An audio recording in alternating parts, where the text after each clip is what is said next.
साथियों, बिहार में अख्तुल इमान साहब आमौर विधानसभा सीट से चुनाव लड़ रहे हैं, जो कि इमाम पार्टी के प्रदेश अध्यक्ष बिहार के हैं। पिछले बार वो इस सीट से काफ़ी बड़े मार्जिन से चुनाव जीते थे, लेकिन इस बार उनकी सीट पर उनका विरोध होता हुआ नजर आ रहा है। जी हाँ, लोगों के अंदर ये सवाल उठ रहा है, क्या अख्तुल इमान साहब इस बार बिहार का विधानसभा चुनाव नहीं जीत पाएंगे?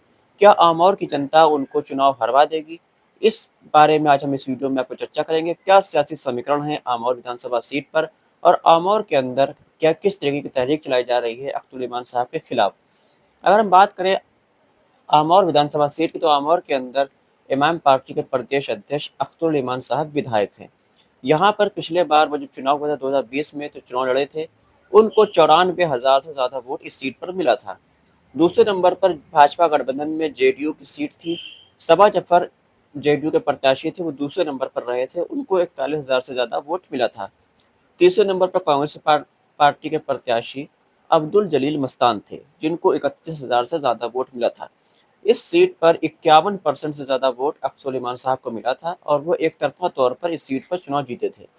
लेकिन इस बार विपक्ष की तरफ से एक ऐसी तहरीक चलाई गई है, जिसको लेकर इमाम पार्टी के लोग सोच में पड़े हुए हैं कि इस चीज़ से किस तरह से निपटा जाए।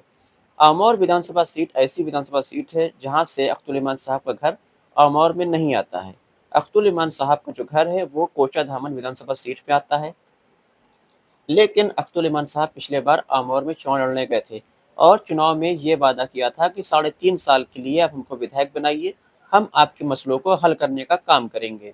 3.5 साल इसलिए कहा गया था क्योंकि 2024 का लोकसभा चुनाव था, उसमें अख्तुल इमान साहब को चुनाव लड़ना था, और उम्मीद थी कि अख्तुल इमान साहब सांसद बन जाएंगे तो ये सीट खाली हो जाएगी। लेकिन अख्तुल इमान साहब सांसद नहीं बन पाए, 24 का चुनाव हार गए। तो अब दोबारा से आमौर के अंदर जब चुनाव लड़ने गए हैं, तो वहाँ पर विपक्ष की तरफ से नौजवानों को हाथों में तख्ती और हाथों में मोमबत्ती लेकर सड़कों पर उतार दिया गया है, और ये नारा लगाया जा रहा है कि बाहरी भगाओ, आमौर बचाओ। मतलब कि बाहर का आदमी है अख्तुल इमान, इसको भगाइए और आमौर को बचाइए। इनके पास इसके अलावा और कोई मुद्दा नहीं है। अख्तुल इमान साहब ने जो विकास के काम 5 साल के अंदर आमौर में किए हैं, वो शायद ही काम किसी और ने किए होंगे।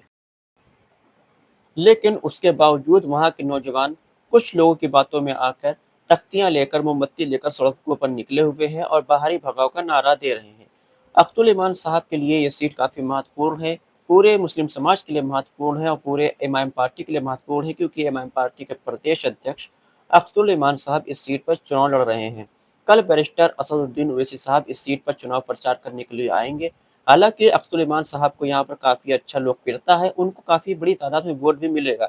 लेकिन क्या पिछले बार की ज़्यादा बड़ी कामयाबी इस बार मिलेगी? इसको लेकर लोगों में संशय है, लोगों में सोच-विचार की बात है, और चर्चा चल रही है, क्या इस बार ये जो तहरीक चलाई जा रही है, बाहरी भगाओ, आमौर बचाओ, क्या ये कामयाब हो जाएगी? अख्तुल इमान साहब को चुनाव में नाकामी हाथ लगेगी? ऐसा लोगों में सोशल मीडिया पर चर्चाएँ चल रही हैं।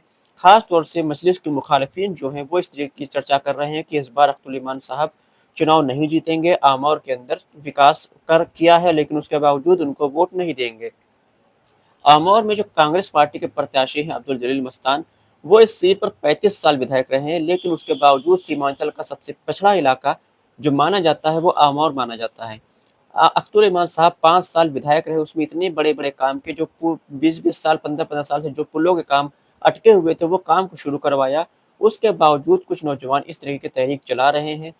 अख्तुल इमान आमौर में काफ़ी मजबूत है, इमाम पार्टी मजबूत है, लेकिन अगर लोगों के बहकावे में पब्लिक आती है, तो अख्तुल इमान साहब की सीट फँस सकती है। आपकी क्या राय है कि अख्तुल इमान साहब आमौर में जीत पाएँगे या फिर नहीं जीत पाएँगे? अपनी राय कमेंट बॉक्स में हमको ज़रूर बताएँ। खास तौर से आमौर के जनता ज़रूर कमेंट बॉक्स में राय अपनी हमको बताएँ। खुदा हाफ़िज़।